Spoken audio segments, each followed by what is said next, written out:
그래 창세기 37장 1절부터 36절까지 말씀. 같이 읽겠습니다. 시작. 37장 제가 이 앞부분을 제일 많이 설교를 하고 있는데요. 지금 한 사람은 고저지라고 한 부류는 미워하고 시기하고 왜 이런 일이 벌어질까요? 35장에 보면 16절에 그들이 베델에서 길을 떠나 에브라데 이르기까지 얼마간 거리를 둔 곳에서 라헬이 해산하게 되어 심히 고생하며 그 앞전에는요. 이제는 야곱이 세겜에서 와서 어디를 향해 가요? 베델로 가죠. 그 베델에서 이제는 베들레헴에 가는 에브라 가는 길에서 라헬이 죽거든요. 근데 사실 가나안 땅에 들어와서도 야곱은 사실 정신이 없었어요. 자녀들 때문에. 다말 사건이 터지죠. 그 에서 사건을 이겨냈더니 다말 사건이 터지잖아요. 그것도 시므라고 네가 또 그 동네에 있는 모든 사람들, 남자들 다 죽여버리죠. 그 정신없이 왔는데 그 정신없는 상황 속에서도 하나님은 다시 야곱을 회복시키려고 계속적으로 또 35장에 메시지를 주시는 거예요. 베델로 올라가서 거기 거주하라. 내 영에서 나서 피어 도망하던 때에 내게 나타날 때 하나님께서 거기서 제단을 쌓으라. 그래서 그 약속을 다시 상기시켜 주세요. 옛날에 내가 너에게 언약을 체결한 부분들에 대해서 너는 있었을지라도 나는 있지 않고 있다 이 얘기거든요. 그런데 되는 게 없어요. 족장했는데. 그 상황 속에서요. 가장 핵심이 뭐냐면 35장에 라헬이 죽어요. 사는 거. 이게 가장 어려운 시기예요. 야곱에게. 사실 바다나라에서 있을 때보다도 자녀들 말은 안 들어요. 자녀들에게 사건 사고가 터져요. 37장에 있었던 이 배경에 대해서 아시죠? 네. 그 다음에 그럼에도 불구하고 내가 가장 사랑했던 그 아내가 산구로 죽어요. 사실은 야곱은 여기서 이삭에 대해서는요 전혀 언급이 안 나와요. 이삭이 사실은 요셉이 끌려가서 30세 되기 전 약 요셉이 29세 정도에 이삭은 죽거든요. 그러니까 하나님께서는 이삭이 죽고 난 다음에 참 기가 막히게 요셉을 총리로 만드셔서 풍년이 있게 하고 흉년이 있게 하심으로 이제는 야곱을 애굽으로 끌고 이끌어 가신 부분들이거든요. 아버지 이삭을 만나서 야곱의 자녀들과 이삭은 같이 지금 살고 있는 거예요. 야곱하고 같이 있는 사는 가정 속에 아버지를 부양하고 있는 어떤 부분들이죠. 성경 그렇게 나오지는 않지만 그 나이나 따져보면 그런 상황들이 벌어져요. 근데 그게 중요한 게 아니라 그 전에 이삭을 만나는 게 중요한 게 아니라 야곱에게 있어서는요. 라헬이 죽은 건 라헬이.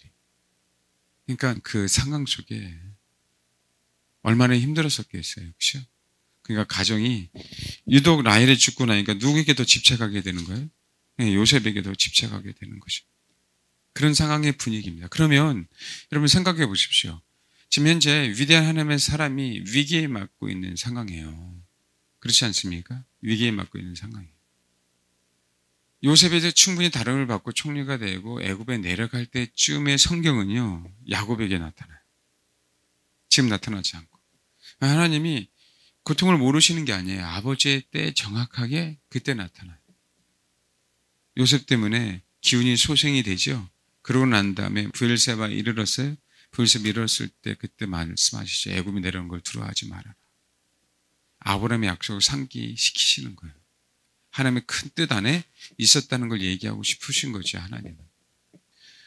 핵심은 뭐냐면 지금 이게 37장에 지금 현재 이 현실이 있다라고 한번 생각해 보십시오. 이 현실. 라헬은 죽었어요. 이삭은 나이 많아요. 사실은 이삭은요, 성경에 보면 야곱을 사랑한다는 표현이 아니라 에서를 사실 사랑했습니다. 그렇죠? 장자이기에. 리브가는 성경에 어떻게 죽었는지 그게 나타나지도 않아요. 왜? 야곱은 누가 그렇게 사랑했어요? 리브가잖아요. 그러니까 없는 거에 자기를 사랑하는 어떤 사람들은 하나도 없는 거예요. 근데 문제는 핵심은 뭐냐면 채색옷 쓴 요셉도 야곱의 입장이 아니에요. 하나님의 입장입니다. 형제들도 그 신앙이 아닌 신앙이 있는 사람도 마찬가지고 신앙이 없다라고 하는 사람도 마찬가지고 뭘 표현하고 있냐면 자기 의견, 자기 소견이 중요하다라는 것들을 표현하고 있어요. 그래서 형제들은요 요셉만 없어지면 괜찮은 거예요. 요셉은요, 형제들이 있어야 돼요. 그래야 요셉의 정체성이 살아요. 사실은 요셉이 형들이 사라지면 더 좋겠다라고 얘기하면 요셉이라는 자체가요, 자기의 의로움을 도려낼 수가 없는 거예요. 무섭죠? 그러니까 형제들이 싫은데도 불구하고 그 형제들이 요셉에게는 사실 뭐예요? 있어야 돼요. 그들의 악함이 있어야 나의 의로움이 부각되는 거예요. 이렇게 따지면 심각해지는 거예요. 우리 신앙인이라고 사람들이. 나의 의로움이에요. 신앙이 없는 사람들은 요셉을 제거하면 되는 거예요. 그럼 다 끝날 걸로 생각하고 있는 거죠. 결국 뭐죠? 자기 생각, 자기 의견이에요. 이게 분열에 있어서 가장 제일 문제입니다. 자기 소견에 옳은 대로 행하였더라. 어디 있어요? 사사기. 근데 그들에게 뭐가 없어요? 왕이 없으므로. 참 이해되시죠? 야곱이 하나님의 사람인데 우리는 그 과정 속에 그럴 수 있어요? 없어요? 있어요. 우리가 힘들 때 얼마든지. 그래서 그 영향을 누가 즉각받아요? 자녀들이. 그 영향을 누가 즉각받는다고요? 자녀들이. 사실은요, 아버지 혼자 신앙의 어떤 외로움을 투쟁하고 있어요. 자녀들이 뭘 하겠습니까? 요셉이 형제들의 잘못을 고자질할 때 야곱이 좋겠어요? 그래도 내 자식들인데. 그렇죠. 요셉은 의롭다라고 표현하지만 야곱은 진짜 속이 타 들어가는 거예요. 신앙을 같이 나눌 수 있는 리브가 있어요? 없어요? 없어요. 이삭이요? 이삭은 다 돌아가실 때가 됐어요. 옛날 이삭하고 야곱하고 대화가 됐습니까? 아니요. 이삭하고 야곱의 대화는요, 야곱이 에서처럼 대야만 대화가 되는 거예요. 그만큼 커뮤니케이션이 안 된 거죠. 부자지간. 정말 마지막 위기 시간이 37장입니다. 나오진 않지만 모든 정황을 한번 찾아보세요. 야곱의 마지막 위기예요. 위기. 그 위기 가운데 하나님은 작은 씨앗을 딱 심어놓은 거예요. 요셉이라는. 근데 우리는 아직 몰라요. 야곱도 모르고 요셉도 모르고. 우리는 과정 속에 있잖아요. 우리는 피조물이잖아요.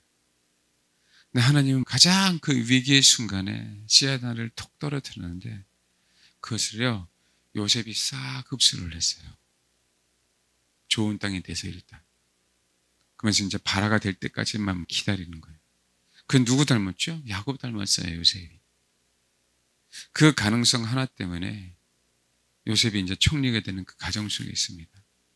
그럼 여기서 우리가 알아야 될 부분들이 뭐냐면, 어떻게 이 과정을 이겨내느냐. 왜 마귀는 그 연합됨을 깨려고 하는가? 어쩔 때 그 연합됨이 깨지는가? 첫 번째 핵심은 뭐라고요?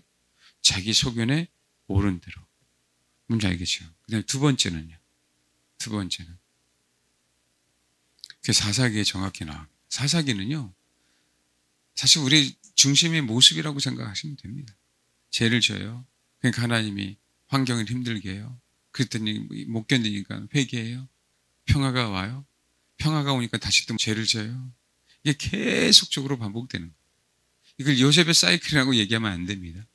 악순환이에요, 악순환.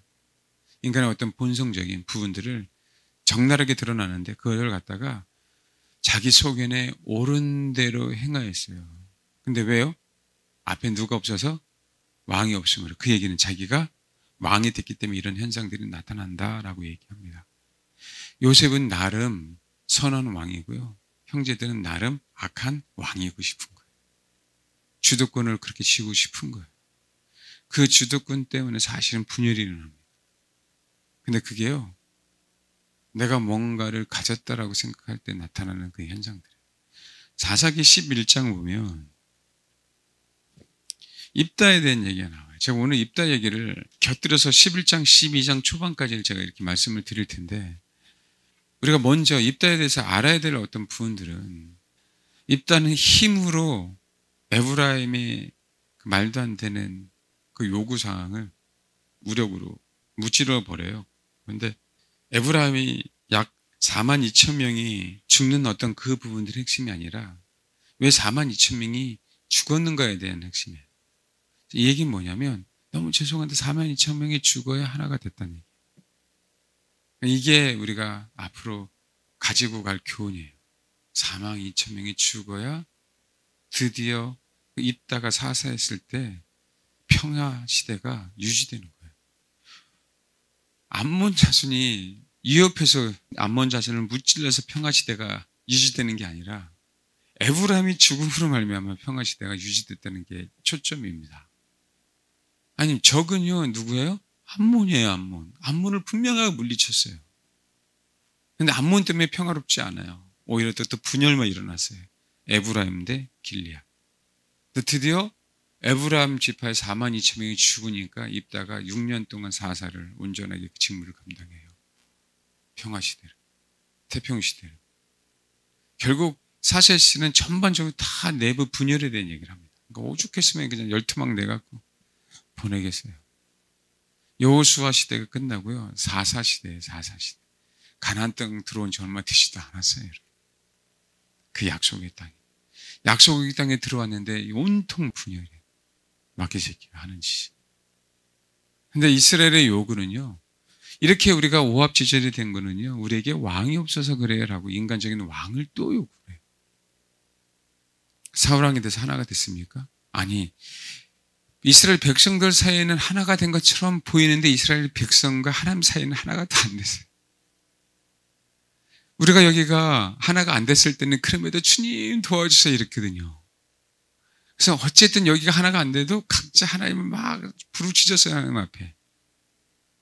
그래서 하나님이 어쨌든 다루시더라도 치시든 뭐하든 그래서 어떻게 해요? 하나님과의 사이는 어쨌든 용서하시니까 유지가 되고 있었어요. 사울이 왕이 됐을 때는요.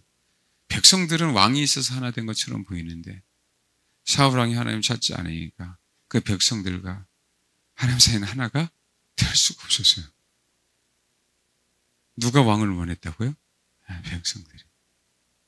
그 얘기는 내가 왕이 못해도 주님보다 하나님보다 우리 인간들이 왕 노릇하고 싶은 어떤 부원들이죠.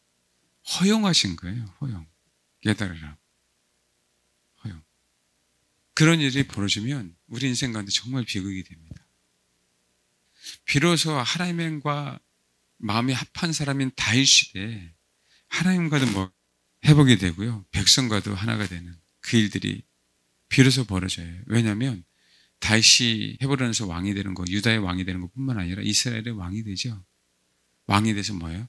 이스라엘을 신앙으로 하나로 묶어놓잖아요. 근데 또 마귀는 솔로몬을 사용해서 뭐예요? 다시 또 분열시키는. 이건 계속적으로. 그것이 계속적으로 반복되는 그 상황 속에서 이제는 안 되겠다. 예수 그리스도가 오셔서 분열을 종식시키겠다. 내가 앞으로는.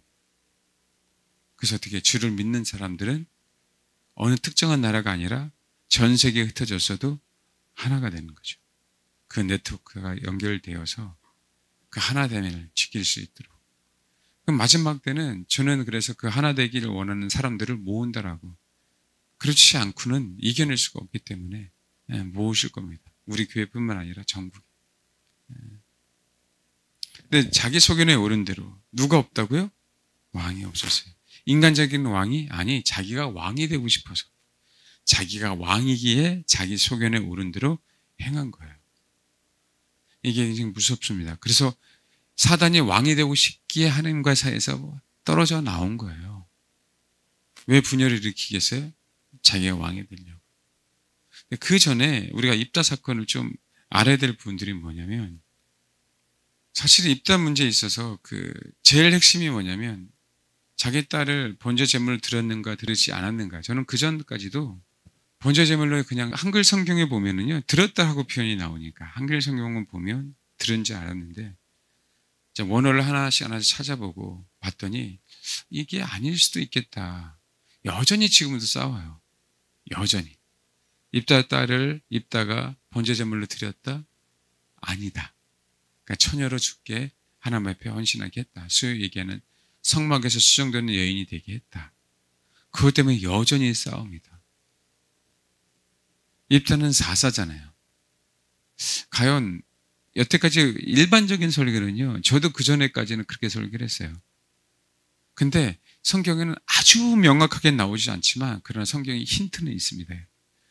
혹시 조금 주일학교 잘 나오신 분들 중에 입다가 번제 제물로 일반적으로 바쳤다라고 하는 게 맞죠?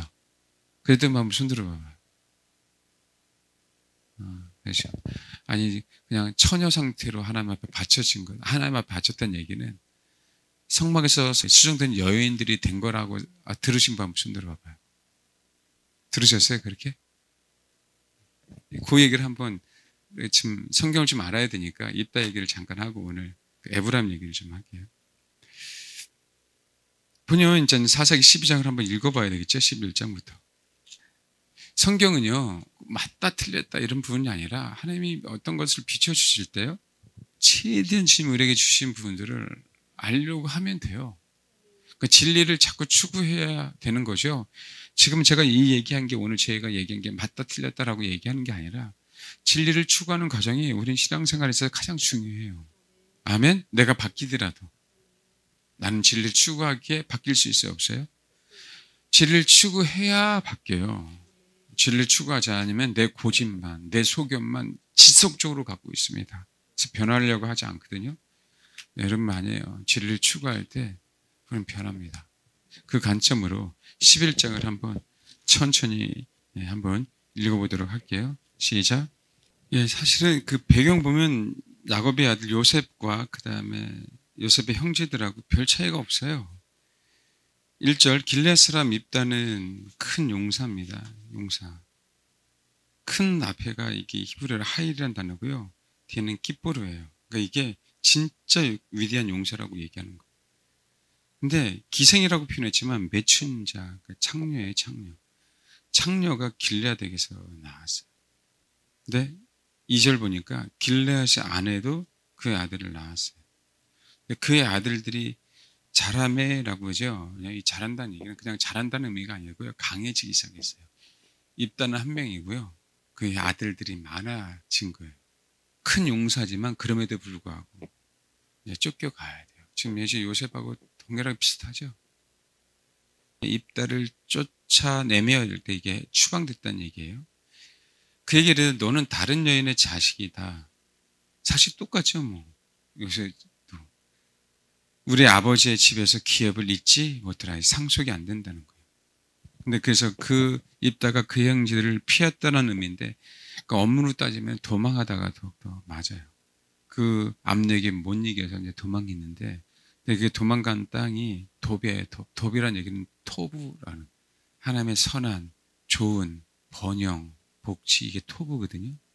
예, 토부라는 땅에 이제 거주했어요. 여기 어디냐면 라빠 암몬에서 더 저 시리아 쪽이니까요. 그러니까 길르앗 땅에서 저 변두리 쪽으로 가는 거죠. 근데 봐요. 거점에 잡류가 그에게로 모여와서 그와 함께 출입하더라. 출입이란 얘기는 같이 나갔다 들렀다 한 거예요. 그러니까 입다가 뭐냐면 전쟁에 능한 거죠. 근데 잡류래요, 잡류. 여러분 생각해 보시면 아브라함 보면은 아브라함이 가솔들을 길러서 318명? 근데 그 나라들과 싸우면서 승리했죠. 그만큼 그 양육이 대단한 거잖아요. 이 잡류라고 얘기할 때는 가치 없다는 뜻이거든요. 보잘것없는 인간들을, 이들을 훈련시켜서 사실 상징적으로 뭐냐면 위대한 군대로 만든 거네요. 그래서 나중에 암몬 자손하고 싸울 수 있는 어떤 계기가 돼요. 꼭 다윗에게 비류들이 찾아와 한 것처럼 똑같습니다. 그러니까 입다에게는 이런 능력이 있었어요. 근데 얼마 후에 드디어 이제 암몬 자손이 치네요. 역사적인 배경 보면 입다가 비록 창녀가 낳은 자녀라고 하지만 정말 이 이스라엘 공동체에 너무 많이 관심을 가지고 있었구나라는 사실을 아는 거예요. 소위 얘기한 나라 걱정, 나라의 역사. 나라를 역사를 한다는 얘기는 하나님을 찾는 거예요. 왜냐하면 이 역사가 하나님이니까요. 지금 현재 그 형제들하고 전혀 달라요. 길르앗에 있는 형제들하고. 이것만 보면은요, 지금 입다가 얼마나 신앙이 좋은지에 대한 부분들을 사실 배경을 깔고 가요. 근데 우리는 입다 딱 생각하면 뭐만 생각나죠? 자녀를 드리는 어떤 부분들만 생각하죠. 그러니까 이 배경이 약간 제가 깨지라고 이렇게 말씀을 드리는 거예요. 물론 뒤에 가면 이런 얘기 나오죠. 29절. 이에 여호와의 영이 입다에게 임하시니, 그렇죠? 사실은 내가 잡류들을 양육한 것도 양육했지만 여호와의 영이 임하셔서 도와줘서 승리하게 하신 거잖아요. 우리 승리는 다 그거 아닙니까, 사실? 그리고 잡류들이 얼마나 많겠어요. 소수잖아요, 대부분 다. 318명 가지고 싸움다운 게 마련이 돼요. 그것도 연합군하고. 근데 이기잖아요. 그런 거하고 똑같습니다.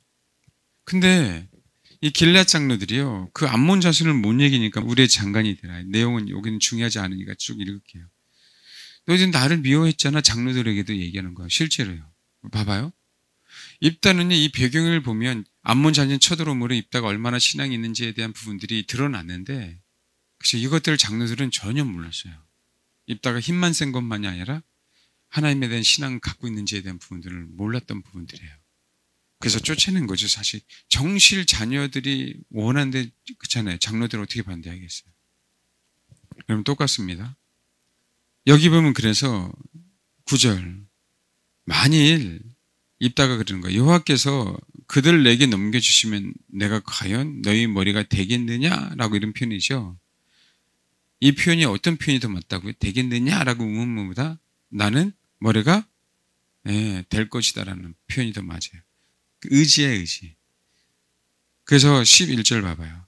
이에 입다가 길앗 장로와 함께 가니 백성이 그를 자기들의 머리와 장관을 삼으니라. 입다가 미스바에서 자기 말을 여호와 앞에 다 말해죠. 그렇고 이제는 암몬을 만나요. 그래서 입다의 어떤 신앙관이 쫙 드러납니다. 그러니까 실력도 있었어요. 그때 당시에 보면 말 그대로 용사인데 큰 용사. 이게 같이 쓰는 경우가 거의 없거든요. 보통 큰 그러면 가일 그래요. 가일 기쁘로 이렇게 나오는데 여기는 뭐라고요? 하일 기쁘로예요. 하일. 진짜 용사 중에 용사라고 표현하거든요. 이 단어 속에서 그런 얘기 나옵니다.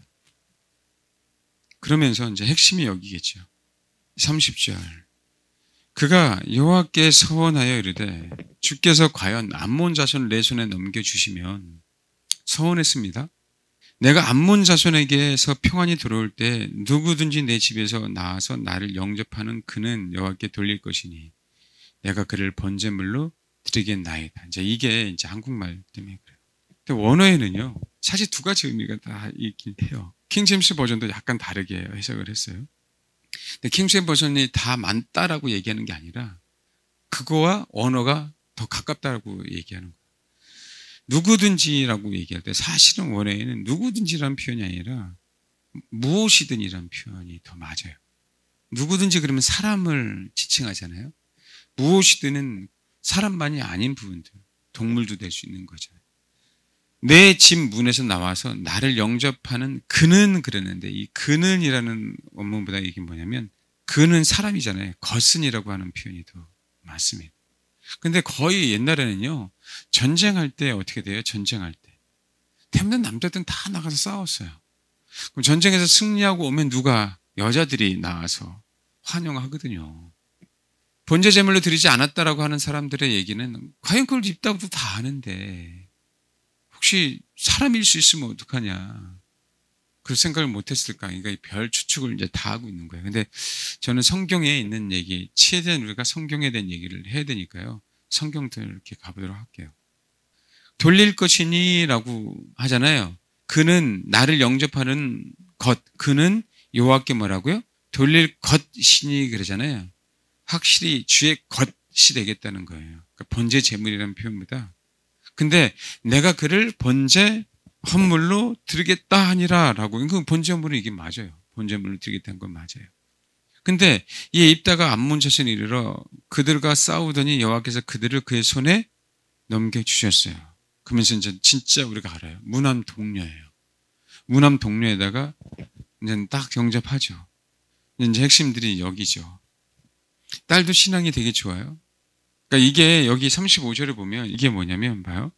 입다가 이를 보고 자기 옷을 찢으며 이르되 어찌할꼬 내 딸이여 너는 나를 참담하게 하는 자, 너는 나를 괴롭게 하는 자 중에 하나다. 내가 여호와를 향하여 입을 열었으니. 참 이게 무섭습니다. 여호와를 향하여 입을 열었으니. 근데 왜 열었을까요? 그렇죠? 안 열었으면 좋은데. 아마 입다가 큰 용사를 할지라도 전쟁에 대한 두려움이 왜 없었겠어요? 지금 아무리 동네 싸움이 아닙니다, 여러분. 나라와 나라대의 싸움이잖아요. 봐요. 길앗은 에브라임과 므낫세 사이에서, 특히 므낫세 곡에서 나온 길앗, 어느 한 므낫세 지파의 또 작은 그 집단이거든요.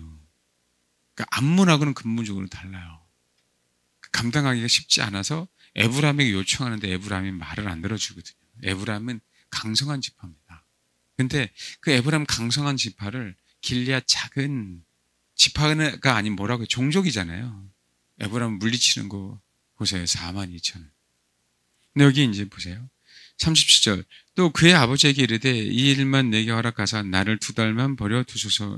내가 내 여자 친구들과 산에 가서 나의 처녀로 죽음이나 애곡하겠나 했죠. 근데 한국은 나의 처녀로 죽음을 인하여인데 원문에 죽음이 없어요. 원문이 없고요.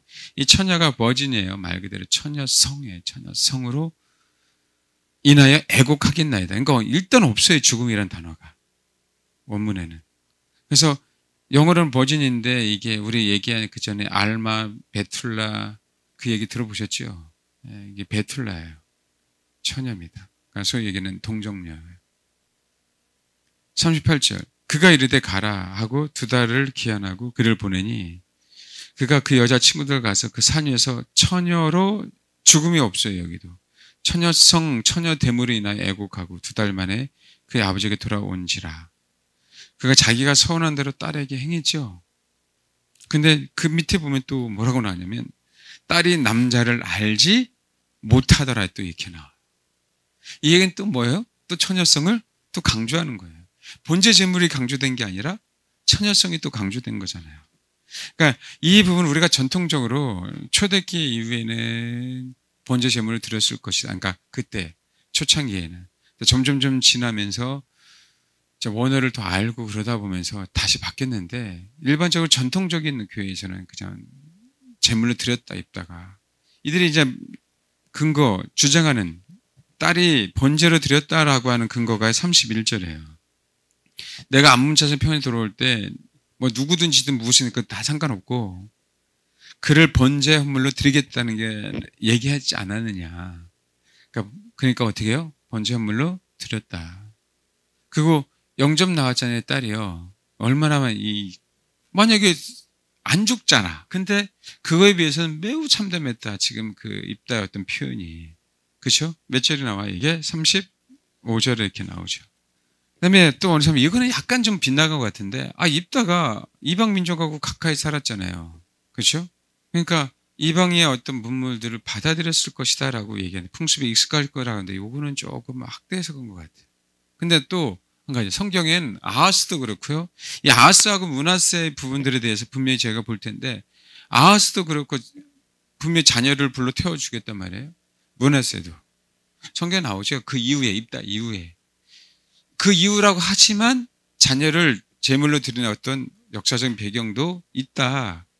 이스라엘 왕들이 그 부분들로 인해서 그렇다라고 하는데 그 다음에 또 아까 얘기한 대로 사사기는 자기 설교에는 옳은 대로 했으니까 아무리 입다라 할지라도 아무리 하나의 영의 감동을 받는 자를 할지라도 얼마든지 자기 소견에 입다의 소견에 옳은 대로 할 수도 있지 않겠느냐. 또 한 가지는 사무엘상 2장 22절 나중에 찾아보겠는데 거기에 보면 성막에 수종드는 여인들을 엘리 제사장의 아들들이 건들죠. 또 거기에 단어에는 성막에 수종드는 여인들이 처녀라는 어떤 근거가 없다.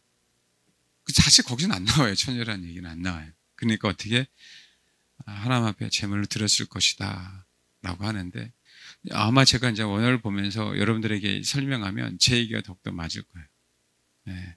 그러니까 이거는요 맞고 안 맞고의 문제가 아니라 진리를 추구하는 과정 속에서 성경을 다시 봐야 될 우리가 그동안 잘못 들어왔던 것. 왜냐하면 거의 대부분 여러분들은 성경을 연구하는 게 아니라 목사들 통해서 설교를 듣잖아요. 네. 그 영향이 굉장히 커요. 여러분 사사기 11장 37절에서 9절 아까 분명히 얘기했어요.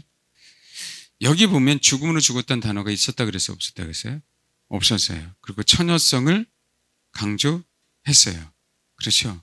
레위기 20장에 보면은요 립다가 이걸 모를 수는 없어요. 왜 신앙이 이렇게 딱 보면 레위기 20장에 보세요. 신앙이 있는데 이거를 입다가 20장 2절 너는 이스라엘 자손에게 이르다 그가 이스라엘 자손이든지 이스라엘 거류하는 거름이든지 그 자식을 몰래에게 주면 반드시 주게 돼. 그 지방 사람이 돌로 칠 것이요. 그렇게 얘기했잖아요.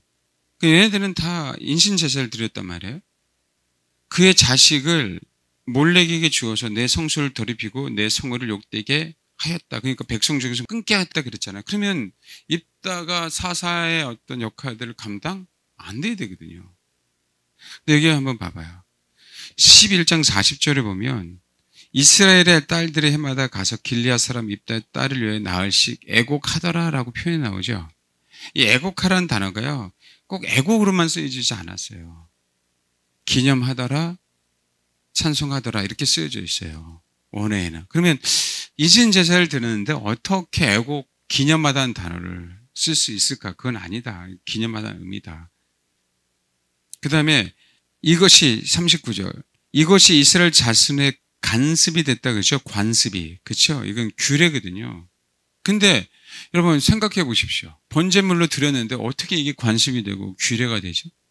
그렇게 따져보면. 그러니까 뭐냐면 하나님 앞에 처녀를 드렸다라고 하는 부분이 의미가 더욱더 많아요. 성경에는. 제가 그 의미를 얘기하려고 그래요. 그 다음에 출애굽기 38장 봐봐요. 38장 8절. 그가 노수로 물두멍을 만들고 그 받침도 노수로 하였으니 곧 해망문에서 수정되는 여인들의, 해망문에서 수정된 여인들이 있어 없어요? 있죠. 그 거울로 만들었다. 그러니까 이런 근거를 봤을 때 물론 처녀다라고 얘기하고 않지만 여인들을 거울로 만들었다라고 표현하고 있다. 민수기 30장에는 좀 더 정확한 표현이 뭐가 나오냐면 민수기 한번 봐봐요. 민수기 30장 보면 서원에 대한 얘기가 나오는데요. 서원은 지켜야 돼요. 근데 또 여자가 만일 어려서 그의 아버지 집에 있을 때, 자, 여러분 서원은 지켜야 되는데요. 억지로 지키지 마세요. 회개하십시오. 그게 더 맞습니다. 그렇잖아요. 아니 하나님의 명령도 아니고 자기가 서원했어요. 뒤집을 수 있어야죠. 회개해서. 그러니까 서원을 함부로 하는 건 아니에요, 여러분.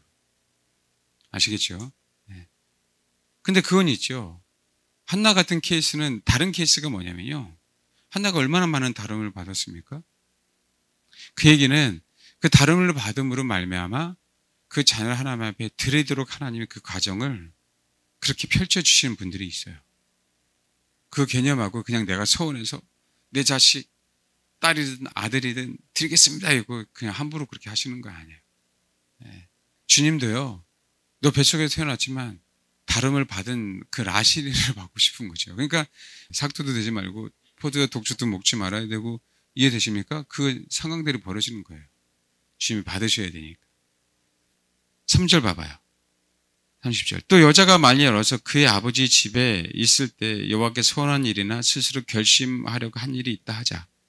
그의 아버지가 그의 서원이나 그의 결심한 서약을 듣고도 그에게 아무 말이 없으면 그의 모든 서원을 행할 것이요. 그가 결심한 서약을 지킬 것이니라. 그러나 그의 아버지가 그것을 듣는 날에 허락하지 아니하면 그의 서원과 결심한 서약을 이루지 못할 것이니 그의 아버지가 허락하지 아니하였은즉 여호와께서 사하시리라 라고 있죠. 그러니까 자녀들은 누구에게 있는 거예요? 아버지에게. 아내들은 남편에게. 아무리 서약을 했어도 남편이 허락하지 않으면 동일해요. 우리가 우리의 어떤 감정이나 어떤 열정으로 서원했는데 실제적으로 위에 계신 그분이 아닌데 우리는 억지로 지켜서 신앙에 정말 매임이 되지 않아야 됩니다. 아멘? 진짜 회개하십시오. 너무 죄송하다고 경솔하게 했다고. 그럼 되돌아가서 봐요.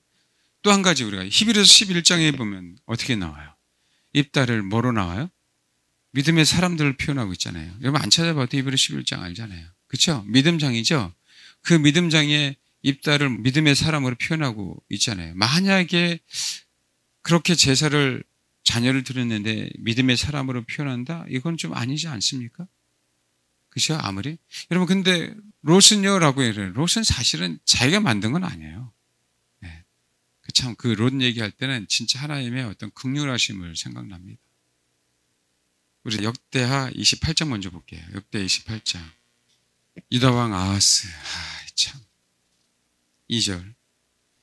이스라엘의 왕들의 길로 행하여 바알들의 우상을 부어 만들고 또 흰놈의 아들 골짜기에서 분양하고 여호와께서 이스라엘 자손 앞에서 쫓아내신 이방 사람들의 가정한 일을 본받아 자녀들을 불사르고 그렇죠.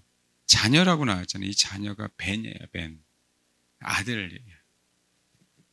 그 다음에 므낫세 나오잖아요. 므낫세. 열왕기하 21장을 봐봐요. 6절. 또 자기의 아들들을 불 가운데로 지나게 하며 점치며 사술을 행하며 신침한 자와 박수를 신임하며 여호와께서 보시기에 악을 많이 행하여 그 진노를 일으켰으며. 누가요? 므낫세 이도하. 그렇죠? 근데 봐봐요. 또 자기 누구를? 아들을 불 가운데. 번제의 제물로 드렸다 하더라도 근거가 딸은 아니네? 만약에 이 근거를 사용한다고 한다면 딸은 아니잖아요. 근거는 아들의 아들. 근데 사실은 결정적인 증거가 하나가 있어요. 이 얘기는 사람들이 다 안 하더라고요. 근데 제가 성경에는 가만히 보니까 번제 제물에 대한 부분들을 이렇게 딱 보면 되잖아요. 하나님이 번제를 뭐 상번제, 하번제 하루에 2번씩 번제를 계속 드려야 되잖아요. 레위기 1장 2절 이스라엘 자손에게 말하 이르라 너희 중에 누구든지 여호와께 예물을 드리려거든 가축 중에서 소나 양으로 예물을 드릴지니라. 여러분 산비둘기나 비둘기 새끼는 암수를 따지지 않았어요. 성경에는 암수를 따지 않는다는 얘기가 암수에 대한 얘기가 나오진 않은데 소의 번제, 양의 번제, 뭐 특히 염소의 번제 막 이러면은 뭐가 나와요? 항상 뭐만 나와요? 수컷만 나와요. 수컷만. 10절 만일 그 예물이 가축대의 양이나 염소의 번제이면 흠없는 수컷. 번제는요 수컷만 드려요. 그러니까 지금 현재 아하스하고 므낫세도요 사실 죄송합니다. 누구요? 남자만 그런 거예요. 딸이 아니라. 만약에 이런 근거로 본다면 제가 봤을 때는요 성막에서 수종되는 여인, 회막에서 수종되는 여인으로 드린 게 더욱더 맞는 것 같아요. 그렇다 할지라도 우리 지금 신학시대에는요 혹 정말 내가 경솔하게 말로 뱉어버린 거잖아요. 이 말로 뱉은 게 사실은 내 속에 있는 게 나왔다라고 해야 돼요. 실수로 하지 말고요. 그것을 감사해서 내 속에 있는 것들을 바꿔야 된다고 생각해야 됩니다. 그게 누구냐면요. 에브라임이 정확하게 그 말을 그렇게 뱉어버림으로 42,000명 죽었어요. 무서운 거예요, 말이요.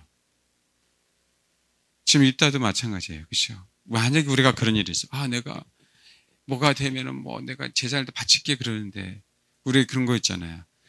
성전 건축을 하는데 실제로 뭐였어요? 작정헌금을 했잖아요. 작정헌금 그러면 할 수만 있으면 하십시오. 근데 왜 작정헌금을 함부로 하시냐고. 작정헌금 함부로 하는 거 아닙니다. 근데 그 작정금에서 감당이 안 돼서 힘들어하는 분이 너무 많으니까.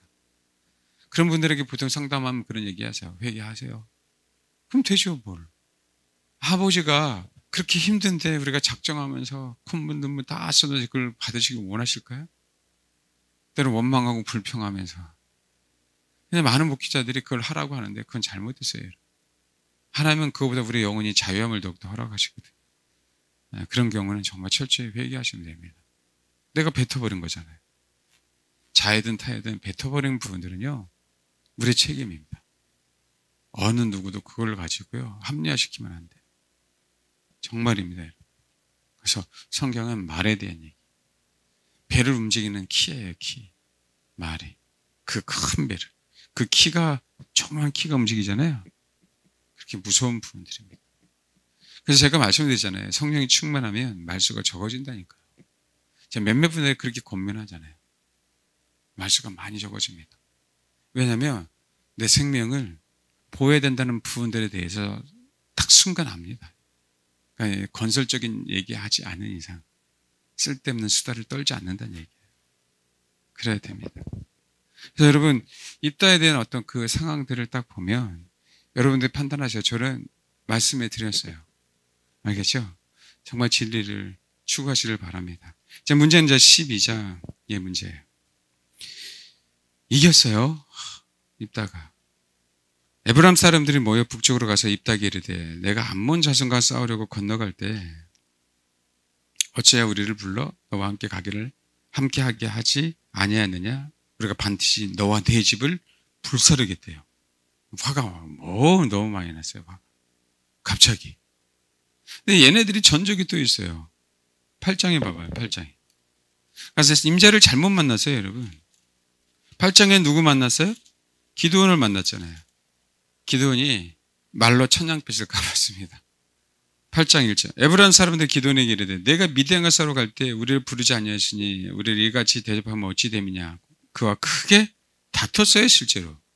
기도니 그들에게 이르되 내가 이제 행한 일이 너희가 한 것에 비교되겠느냐. 에브라임의 끝물 포도가 아비에셀의 만물 포도가 낫지 아니하냐. 하나님이 미디안의 방백 오렙과 스앱을 너희 손에 넘겨주셨으니 내가 한 일이 어찌 능히 너희가 한 것에 비교되겠느냐. 기도니 이 말을 하며 그때 그들의 노여움이 풀렸어요. 그 화가. 그 입단은 달랐어요. 무섭습니다. 여기 봐봐요. 12장 4절. 그러니까 실제로 이들은요, 입다를 도와줬어요, 안 도와줬어요? 도움을 요청했거든요. 그 부분에 대해서는 반박을 못해요. 그리고 4절. 이따가 길앗 사람을 다 모으고 에브라임과 싸웠으며 길앗 사람들이 에브라임을 쳐서 무찔렀으니 이는 에브라임의 말이 너희 길앗 사람 본래 에브라임에서 도망한 자로서 에브라임과 문에서 사이 중에 있다 하였다 라고 얘기하는 거잖아요. 너는 축도법도 아닌 지파야. 이 얘기예요. 너희는 12지파가 아닌 걸 얘기한 거예요. 너희는 그 언약의 백성에서 죄됐어 이 얘기거든요. 지금요 입다 신기는 뭐예요?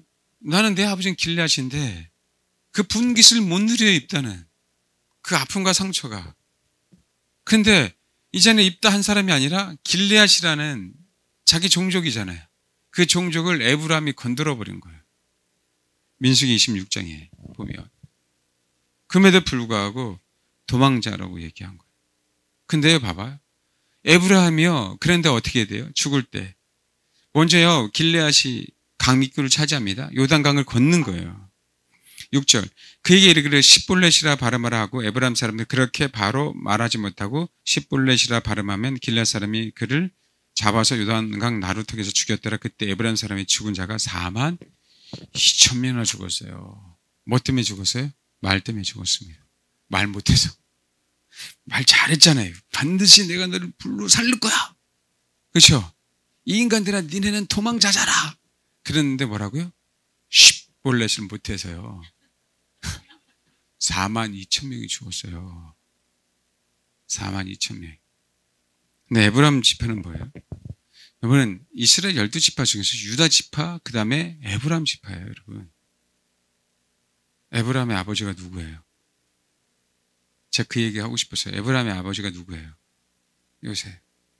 가나안 땅에 들어오게 한 자가 누구예요? 누구예요? 여호수아죠. 여호수아. 여호수아가 에브라임 지파거든요. 여러분 가나안 땅을 차지할 수 있는 모든 배경이 다 누구예요? 에브라임 지파에 있었어요. 기득권입니다. 기득권. 이렇게 함부로 얘기하는 거예요. 기드온에게도. 아직 그 사사시대에 주도권을 누가 잡고 싶은 거예요? 에브라임이 잡고 싶은 거예요. 근데 하나님이 에브라임을 잡도록 하지 않고요. 그 혼란스러울 때 각 지파에서 말도 안 되는 사사를 불러일으켜요. 때로는 기드온, 용사도 아닌 그 소심쟁이 기드온, 여자 드보라. 뭔지 알겠지? 그 다음에 소위 얘기하는 입다, 말도 안 되는 아이 못 낳는 자들, 그죠? 사용해서 삼손. 그렇게 하나님이 그때 시대에는 왜요? 자기들이 다 왕이 되려고 하니까요. 그렇게 하해 줄 수가 없고 과연 왕이 될 수 없는 자들을 왕처럼 하나님 만드신 거죠. 근데 이게요. 공동체에는 전혀 도움이 안 돼요. 당연히 길레앗과의 싸움, 암몬과의 싸움이잖아요. 강한 에브라임 지파가 도와줘야죠. 네, 이러면 안 도와줍니다. 전리품만 찾아야 그래요. 무서워요, 여러분. 봐요. 요셉과 요셉의 형제들은 뭘 벌이고 있었어요? 내전을 벌이고 있었잖아요. 이긴 형들이 요셉을 팔아버린 거야. 근데 하나님은 요셉을 사용하시려고 하나님 입다를 사용하시려고 형들을 사용할 수 없죠. 루벤을 사용할 수가 없잖아요. 그렇게 한 겁니다. 우리 여기 고린도전서 10장 한번 봐봐요. 30절 봐봐요. 만일 내가 감사함으로 참여하면 어찌 내가 감사하는 것에 대해 비방을 받으리요? 그래서 너희가 먹든지 마시든지 무엇을 하든지 다 하나님의 영광을 위하여 하라. 유다인에게나 헬라인에게나 하나님의 교회나 뭐가 되지 말고요. 거치는 자가 되지 말고 나와 같이 모든 일에 모든 사람을 기쁘게 하여 자신의 유익을 구하지 아니하고 많은 사람의 유익을 구하여 그들로 구원을 받게 하라. 자신의 이익을 구하지 않고. 그래서 입다가 얘기하는 거예요. 나는 내 목숨을 바쳐서 우리 민족을 구원하기 위해서 암몬 자손랑 싸웠다. 자기 자신의 이익을 구하지 않고. 근데 에브라임은요, 자기 자신의 이익을 구하기 위해만 급급했잖아요. 이래서 여러분 분열이 일어나는 겁니다. 이래서 말로 망한다고 얘기했잖아요. 말로. 네, 정말 우리 마지막 때 말로 망합니다. 아버지를 경배하느냐, 세상 임금을 경배하느냐. 잠언 15장 한번 볼까요? 28절. 읽겠습니다. 시작. 예, 의인의 마음은 대답할 말을 깊이 생각하여도 악인의 입은 악을 쏟느냐 그러죠. 야고보서 3장. 하나씩 읽게. 내 형제들아, 너희는 선생된 우리가 더 큰 심판을 받은 줄 알고 선생이 많이 되지. 우리가 다 실수가 많으니 만일 말에 실수가 없는 자라면 곧 온전한 사람이라. 능히 온몸도 굴레 씌우리라. 우리가 말들, 여기서 말은 말이에요. 동물말. 말들의 입에 재갈 무르는 것은 우리에게 순종하게 하려고 온몸을 제어하는 것이다. 또 배를 보라. 그렇게 크고 강품에 밀려가는 것들을 지극히 작은 키로서 사공의 뜻, 이와 같이 혀도 작은 지체들 큰 것을 자랑하더라. 보라, 얼마나 작은 불이 얼마나 많은 뱀을 태우는가. 곧 혀는 불이래요. 불의의 세계라. 혀는 우리 지체 중에서 온몸을 더럽히고, 혀는 우리 지체 중에서 온몸을, 삶의 수레바퀴를 불사르고. 야, 이게 그 하나 때문에요. 삶의 수레바퀴라는 얘기는 우리 인생을 전체를 통째로 망쳐버리는 거예요. 그 사라는 것이 지옥불에서 나느니라. 사실 우리 안에 지옥이 있지 않습니까? 말해줄 수 없는 사람이 어디 있어요? 그래서 제가, 우리는 누구를 정죄하려고 하는 부분들이 아니라 하나님 우리를 보여주신 것에 감사하자. 진짜 진심으로 마음으로 회개하자. 우리 항상 거기에 초점을 맞춰야 돼요. 누굴 정죄합니까? 다 똑같은데. 7절. 여러 종류의 짐승과 새와 벌레와 바다의 생물은 다 사람이 길들일 수 있고 길들여 왔거니와. 근데 혀는 길들일 사람이 없대요. 근데 앞에 보면 사실은요, 뭐라고? 아무도예요. 아무도 혀는 다스릴 사람이 없다고 얘기하는 겁니다. 강조하고 있는 거예요. 혀는 쉬지 아니하는 악이고 죽이는 독이 가득한 것이라. 이것을 우리가 주 아버지를 찬송하고 이것을 하나님의 형상대로 지음을 받은 사람을 한 입에서 찬송과 저주가 나오느니라. 내 형제들아, 이것이 마땅하지 아니하니라. 샘이 한 구멍으로 어찌 단물과 쓴물을 내겠느냐. 내 형제들아, 어찌 무화과 나무가 감람나무 열매, 포도나무가 무화과를 맺겠느냐. 이와 같이 짠물이 단물을 내지 못하니라. 그래서 봐봐요. 14절. 선행으로, 행함으로만 보이고요. 마음속에 독한 시기와 다툼이 있으면 자랑하지 말라. 진리를 거슬려 거짓말하지 말라. 그것은 뭐예요? 귀신의 것이래요. 시기와 다툼 있는 곳에는 혼란과 모든 악한 일이 있어요.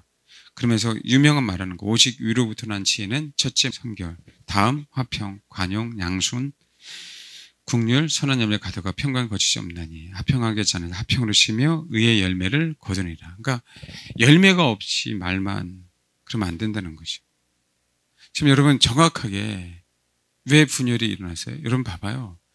요셉의 형들은요, 분명히 얘기해서 요셉을 뭐 하겠다고? 죽여버리겠다고. 한번 두고 보자. 그들이요, 말로 그렇게 뱉어버렸어요. 맞는 얘기를 할지라도 요셉은 형들의 잘못, 악한 부분들을요, 지적질하면서 뱉어버렸어요. 그러면 이게 다른 겁니다, 여러분. 진짜 사랑의 마음이에요.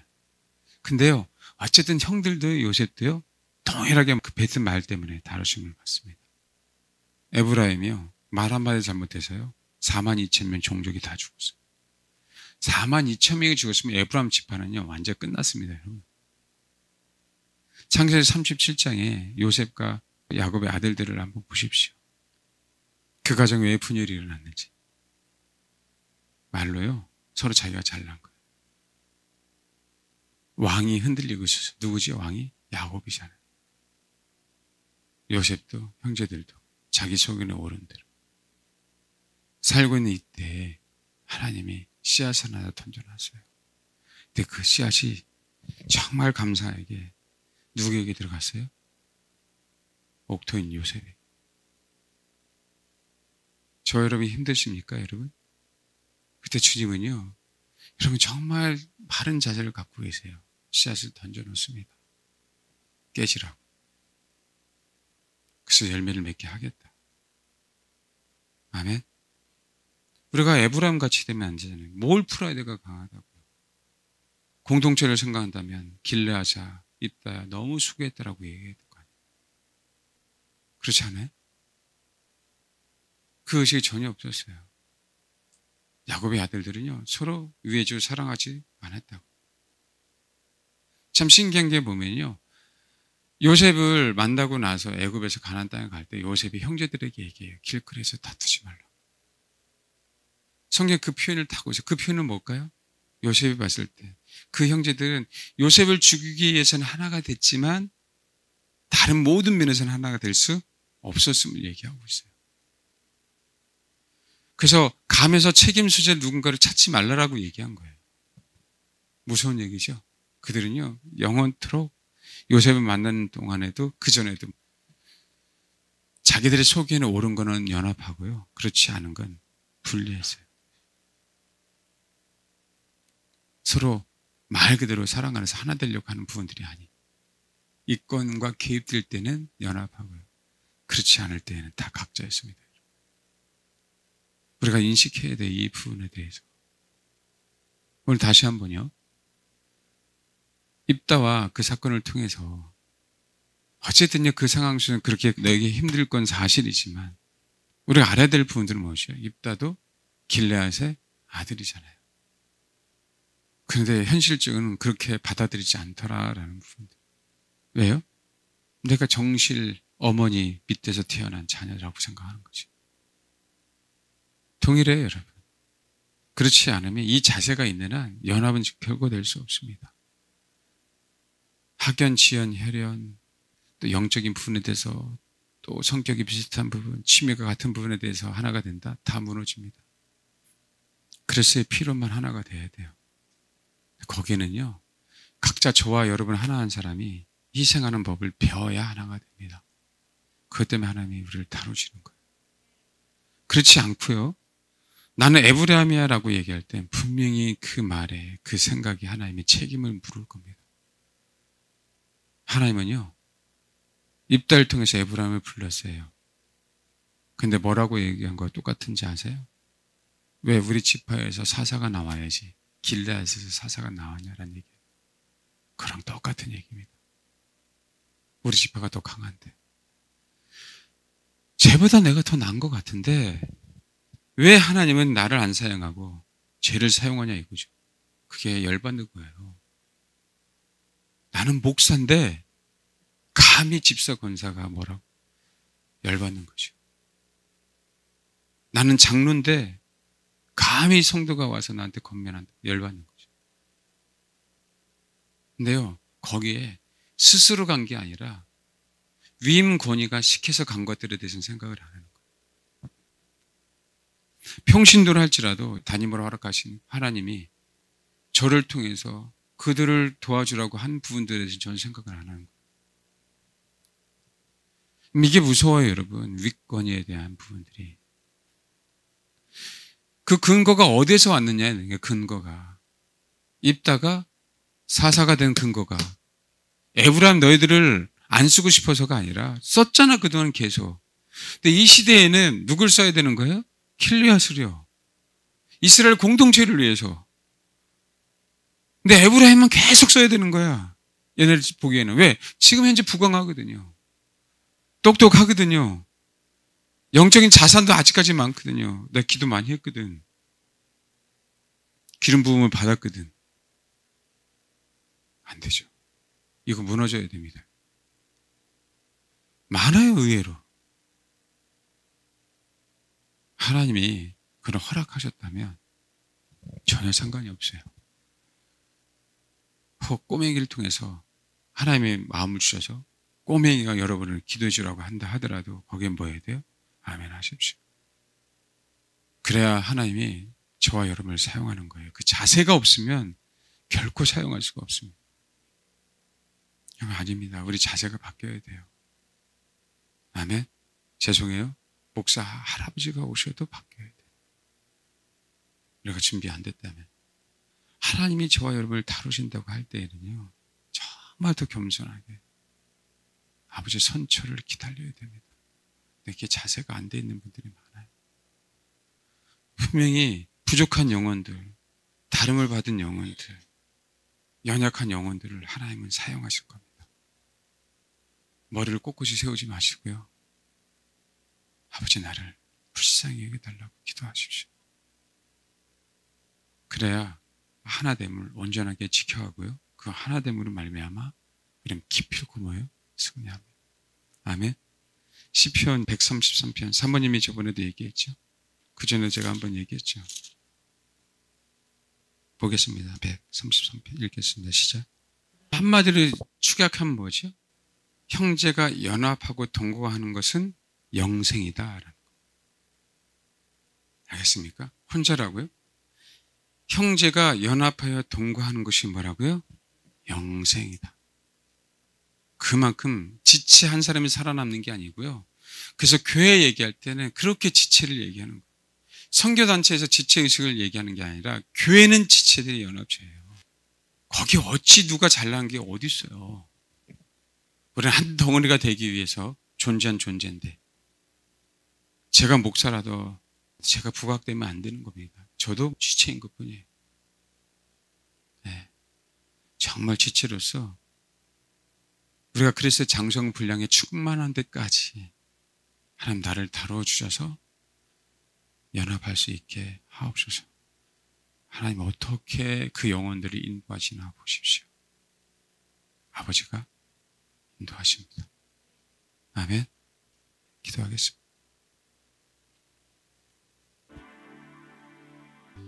우리 힘으로 연합할 수 없어요. 주님의 힘으로, 예수의 이름으로 그분을 의지해서, 그분을 의지해 우리 본성이 무너집니다. 힘을 내서 기도하고 갑시다. 아버지, 당신들이 연합한 것처럼 우리도 그 연합을 주옵소서. 누구도 뛰어놀 수 없는 그 삼위일체 하나님의 연합. 내가 지체로서 지체와 지체 사이에 당신이 그 끈끈한 떨어지지 않는 그 역청이 되어 주셔서 지체와 지체 사이 주님을 사모하는 영혼들로 한 몸이 되어 붙어 있게 하옵소서. 그 영혼들이 영생을 누리게 해달라고 주의 이름을 부르면서 주를 의지해서 가는 거 하십시오. 보라, 형제가 연합하고 동거하는 것은 곧 영생이다. 요셉 한 사람이 다름을 받음으로 그 형제들이 다 연합된 것처럼 아버지, 내가 다름을 받음으로 나를 통하여 내 지체들이 우리의 가족이 연합되게 하옵소서. 간증하시길 바랍니다. 기도하겠습니다. 우리의 본성을 다뤄주옵소서. 하나님의 형상 우리를 창조하셨는데 죄를 수용하고 마귀의 계획을 받아들임으로 하나님과 하나됨을 거부한 일들이 너무 많이 있습니다. 아버지, 하나님과 하나 될 수 있도록 우리 혼의 본성을 다루어 주옵소서. 그 다뤄진 본성을 통하여 내 옆에 있는 지체와 하나가 되겠습니다.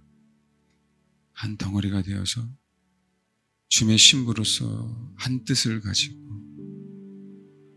주님의 다시 오심을 준비하며 맞이하겠습니다. 아버지, 요셉을 사용하신 아버지, 우리도 요셉처럼 주님의 우리를 부르셨사오니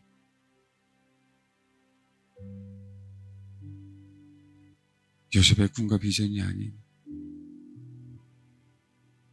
요셉의 감옥 생활 속에서 죄수의 속에서 종살이하는 가운데에서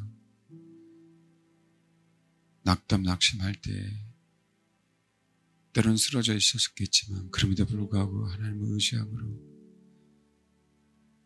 하나님께 함께 하셨다는 그 믿음의 삶을 하나님 저와 우리 사랑하는 성도들이 본받으며 또 그렇게 살아갈 수 있도록 주님만을 의지할 수 있도록 하나님 도와주옵소서.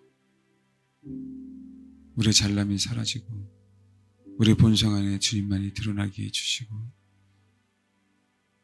그래서 주님이 나를 통하여 많은 영혼이 한 덩어리가 될 수 있도록 내가 그렇게 아버지의 뜻 가운데 경륜 가운데 사용될 수 있도록 우리 자신 주님 앞에 드려오지 아버지 우리를 받으사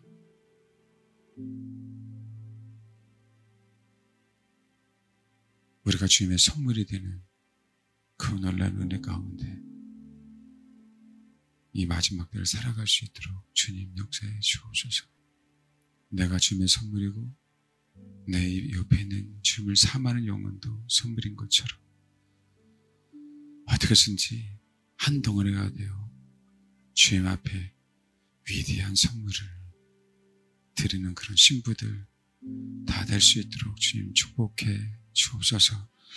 원수는 어떻게 해서든지 하나됨을 깨치려고 하고 무너뜨리게 하고 흩어지게 하려고 하지만 주를 의지해서 그리스도의 보혈을 의지해서 꼭 승리해내는 귀한 주님의 신부들 군사들 하나님 되게 하옵소서. 감사를 드립니다. 우리 안에 부족하지만 주님을 사모하는 마음을 주시고 부족하지만 주를 향해 달려가고자 하는 그 애심을 주셔서 감사를 드립니다. 주를 향해 달려가지만 아버지 잡았다 하지 않고 그 표대 주님을 향하여 잡을 때까지 주님과 함께 영원한 삶을 살 때까지 하나님 달려가게 하옵소서. 뒤로 물러나 침눈에 빠지지 않게 해주시고 좌로나 우로나 치우쳐서 주변을 놓치지 않게 해주시고 오직 표대를 향하여 나의 신랑 되신 주님을 향하여 달려가겠사오니 나 혼자가 아닌 우리가 왕의 신방을 향하여 달려가는 왕의 궁정을 향하여 달려가는 놀라운 주님의 교회 전국의 그런 교회들이 곳곳에서 부흥됨이 일어나게 하옵소서. 감사드리며 예수님의 이름으로 기도합니다. 아멘.